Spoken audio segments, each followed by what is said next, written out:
பாலாஜி, கடந்த 12 மணி நேரத்திலே நேற்று இரவு 6 மணியிலிருந்து இன்று காலை 6 மணி வரை பார்த்தீர்கள் தலைகீழ் திருப்பங்கள், தலைகீழாக கடந்த 12 மணி நேரத்தில் தலைகீழ் அரசியல் திருப்பங்கள் நடைபெற்றிருக்கின்றதான் கூற வேண்டும்.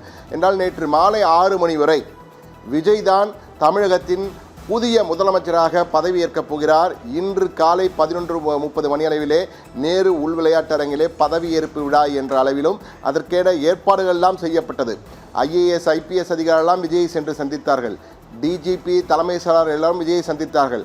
விஜய் ஆளுநரை சந்தித்து மனுவை கொடுத்து விட்டு வந்தார். எனவே விஜய் தான் ஆட்சி அமைக்கப் போகிறார், ஆட்சி அமைக்க உரிமை கோரிவிட்டார், நாளை காலை பதவியேற்பு விழா என்றெல்லாம் பரவலாக தகவல் பரவியது.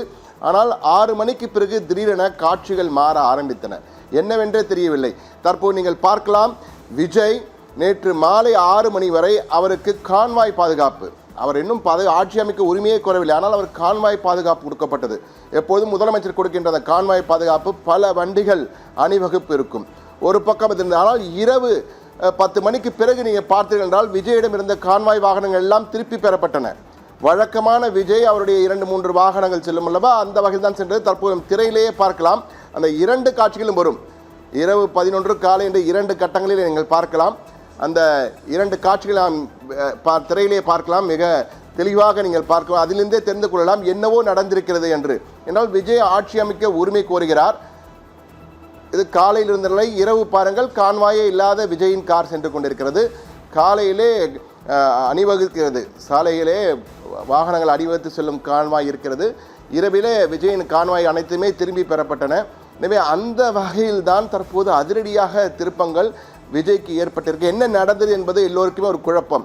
ஆனால் நமக்கு கிடைத்த உறுதியான தகவல், ஆளுநர் மாளிகையில் நாம் பேசும்பொழுது ஆளுநர் அர்லேக்கர் மிக தெளிவாக விஜய் சென்று ஆட்சி அமைக்க உரிமை கோரி அந்த காங்கிரசின் ஆதரவு கடிதத்தையும் சேர்த்து கொடுத்த பொழுது, நீங்கள் 2ஐயும் சேர்த்தாலும் உங்களுக்கு மெஜாரிட்டி இல்லை, மெஜாரிட்டியாக 118 MLAக்கள் பட்டியல் எனக்கு கொடுங்கள், கொடுத்த பிறகு நான் ஆட்சி அமைக்க அழைக்கிறேன், இல்லை என்றால் நான் சட்ட நிபுணர்களும் கலந்து ஆலோசித்து முடிவு செய்ய என கூறிவிட்டு அவர் பொறுப்பாளுநர் தான் அர்லேக்கர், விஸ்வநாத் ராஜேந்திர அர்லேக்கர் இப்போது தமிழகத்தின் பொறுப்பாளுநர். அவர் கேரளாவுக்கு தான் ஆளுநர்.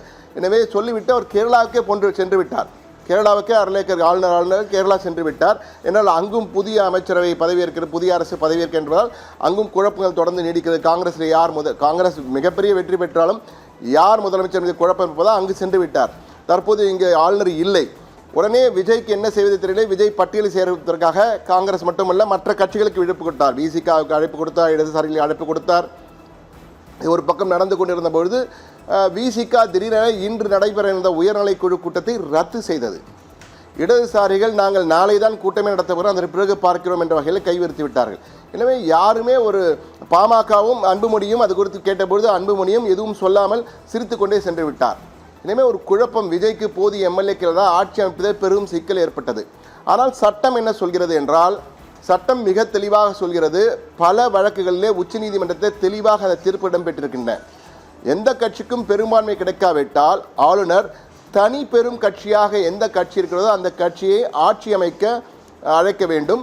அவர்கள் முதலமைச்சராக பதவியேற்ற பிறகு பெரும்பான்மையை சட்டசபையில் தான் நிரூபிக்க வேண்டும் என தெளிவாக சட்டத்திலே இடம்பெற்றிருக்கிறது. உச்ச நீதிமன்றத்தின் பல தீர்ப்புகளும் இருக்கின்றன. இதை தான் காங்கிரஸ் சுட்டி காட்டுகிறது. குறிப்பாக காங்கிரஸுடைய MP-யாக இருக்கும் ஜோதிமணி நம்மிடம் பேசும்பொழுது உச்சநீதிமன்ற தீர்ப்புகள் மிக தெளிவாக இருக்கும்பொழுது திட்டமிட்டு ஆளுநர் பழி வாங்குகிறார், திட்டமிட்டு அரசியல் நாடகம் ஆடுகிறார், இது பாஜகவின் சதி என்ற வகையில் எல்லாம் குற்றம் சாட்டியிருக்கிறார். இதை பார்க்கும் பொழுது என்ன நடக்கிற இந்த குழப்பம் ஒரு பக்கம் நடந்து கொண்டிருக்கிற நிலையை விஜய் என்ன செய்வது தெரியாமல் இருக்கிறார். உடனடியாக அவருடைய கான்வாய், அவர் கொடுக்கப்பட்ட உச்சகட்ட பாதுகாப்பு, முதலமைச்சருக்கு கொடுக்கக்கூடிய பாதுகாப்பெல்லாம் கொடுத்து அதெல்லாம் வாபஸ் பெறப்படுகிறது. அவருக்கு வழக்கமான கொடுக்கப்பட்ட அந்த Y+ பாதுகாப்பு தான் கொடுக்க. இதனால் ஒரு குழப்பம், என்ன நடக்கிறது, விஜய் முதல்வராக பதவியேற்பாரா இல்லையா, என்ன நடக்கிற இந்த குழப்பம் பரபரப்பு அதிகமாகிறது.